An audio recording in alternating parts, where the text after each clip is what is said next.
Wonders Made by Man, by Lomas Longstrider. A gift from Roderick. I hope to see them all someday.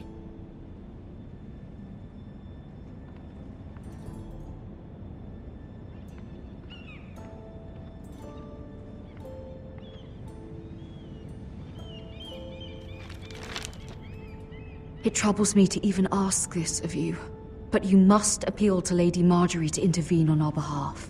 She is our best hope, and can be a powerful ally, especially now when your family so desperately needs her help.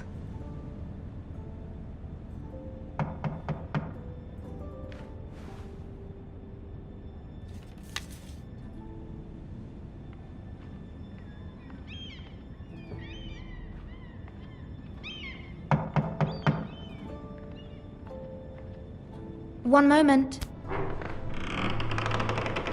Oh, sorry, milady. I didn't mean to disturb you. I can come back later if you'd like. No, it's fine. Come in.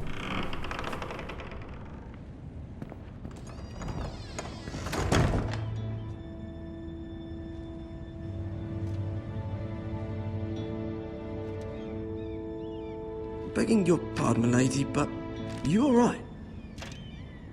If you don't mind my asking, you seem rather upset. I'm fine, thank you. Of course, milady. Please hurry if you can. Lady Marjorie will be here any minute. Of course, milady. You work for Lady Marjorie? I may be wrong, but it seems like you do. Perhaps you should come back later. Of course, milady.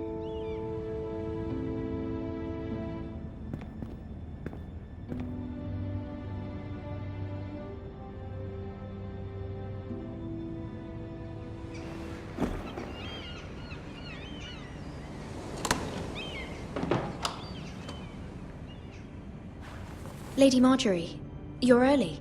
I was hoping there would be time for us to talk. Come, there's something we must discuss.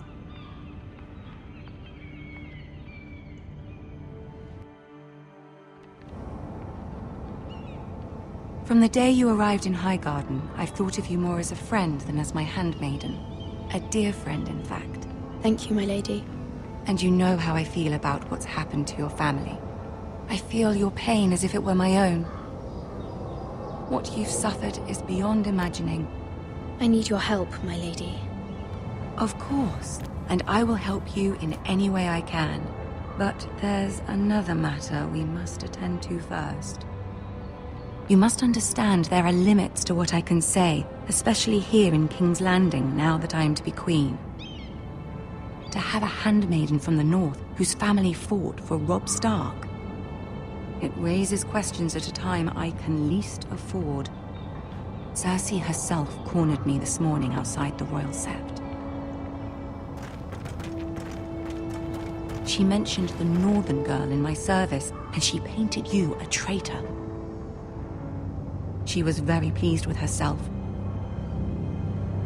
What does she intend to do? She intends to make you miserable, knowing that will make me miserable as well.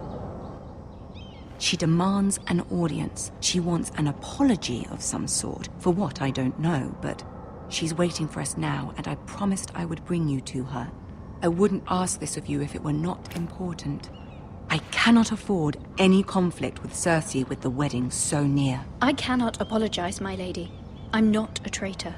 I know you're not, but you must find a way to appease her. Humor her. Tell her what she wants to hear. See if the Queen Regent is ready to receive us.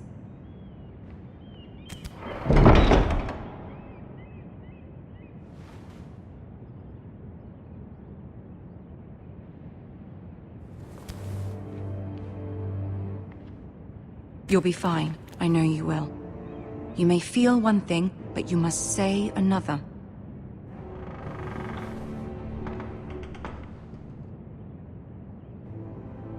Good luck.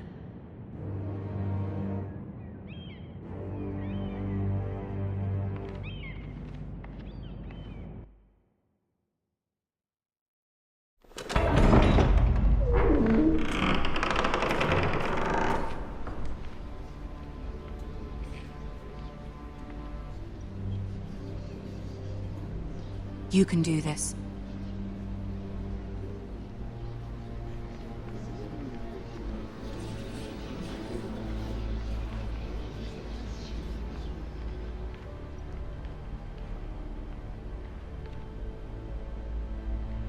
Ah, Lady Marjorie. Aren't you looking lovely this evening? Lord Tyrion. Your Grace? With your permission, allow me to introduce Lady Mira of House Forrester.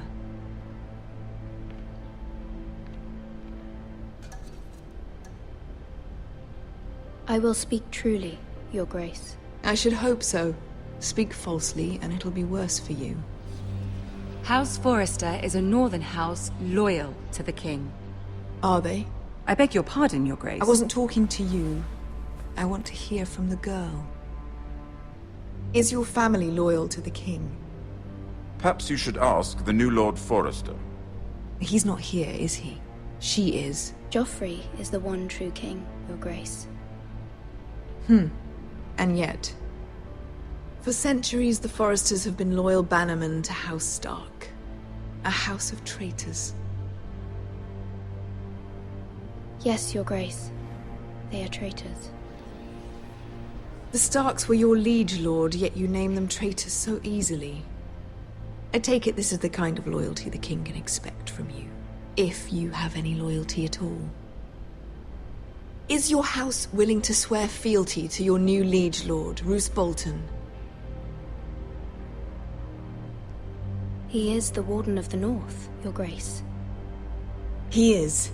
And I the Queen Regent, and Tyrion the Master of Coin.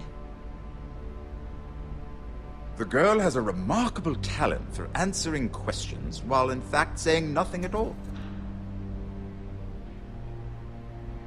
Old allegiances are not easily abandoned. But now that the war is over, we must look to rebuild and forge new alliances. There are ships and shields to be built, and Joffrey will need a steady supply of ironwood for his armies. I'm told there are others who would happily serve that purpose, but I trust we can rely on House Forrester. Forster Ironwood does seem rather unique. Yes, Your Grace. It would be a shame to see it fall into the hands of another house. I imagine you'd do almost anything to prevent that from happening, wouldn't you? Ask any Lannister, and they'd do whatever was necessary to save Casterly Rock. It would be unfortunate to see another house lay claim to what's yours. There are limits, Your Grace. Perhaps, but not if your house faces potential ruin. What would you have the girl do, Cersei? It's not as if she fought beside the Starks, wielding a battle axe for the Northern Army. It raises an interesting question, I suppose. Can we truly blame those who end up on the wrong side of the wall? Our dear Marjorie here was betrothed to Renly Baratheon on the false assumption that he would one day rule the Seven Kingdoms. Can we fault her for her mistake? Should she be held accountable? She was just following her heart, Your Grace. And the very same heart so quickly led her to my son. If there's a point to this, I hope you find it quickly. Loyalty can be such a hard thing to define. This city alone is filled with all sorts of ambitious opportunists looking to reinvent themselves, pretending to be something they're not. Who knows what lurks within their hearts? You are a girl from the north, here in service to Lady Marjorie. One can only assume her interests are yours. Yet loyalty to a king, that must be absolute, beyond question. And if your loyalties were to become conflicted between your king and the very person whom you serve, what would you do then? I'm sure she Let the would... girl answer the question. I would be true to the king, Your Grace. Well said. I was beginning to worry you didn't have your priorities straight. She is a threat to the crown, isn't she? The most dangerous handmaiden in all of King's Landing. I'm not quite sure what to make of her. Not surprising, I suppose, for a northern girl, but not very encouraging either. I'd like a word with you, if I may. Of course, Your Grace.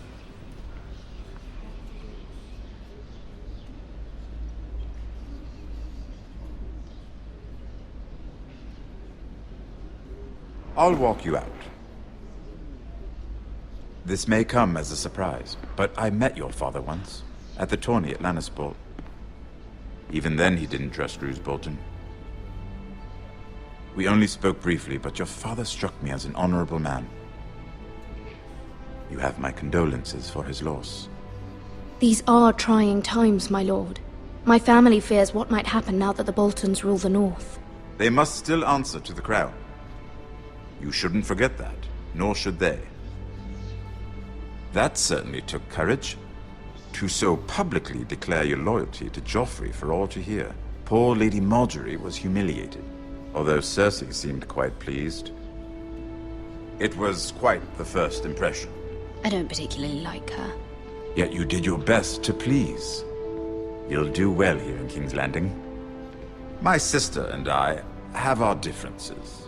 She takes great pleasure in her little charades. I take mine in thwarting them. We must find our amusements where we can. She threatened to give your ironwood to another house. It is the Master of Coin who decides such matters. The crown needs boats. Boats need wood, and I speak for the crown in this regard, not her. You can help my family.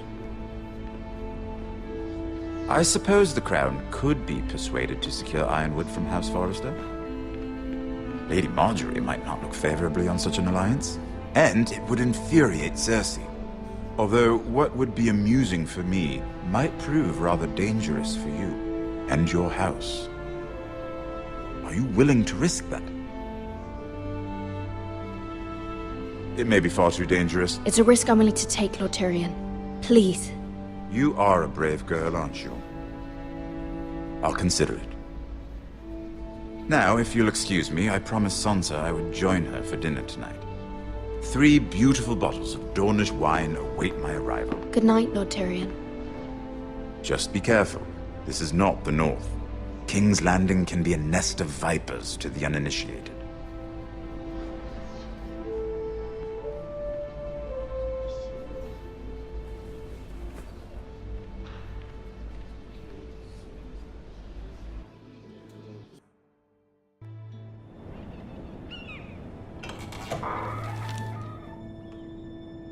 Mira, I was worried.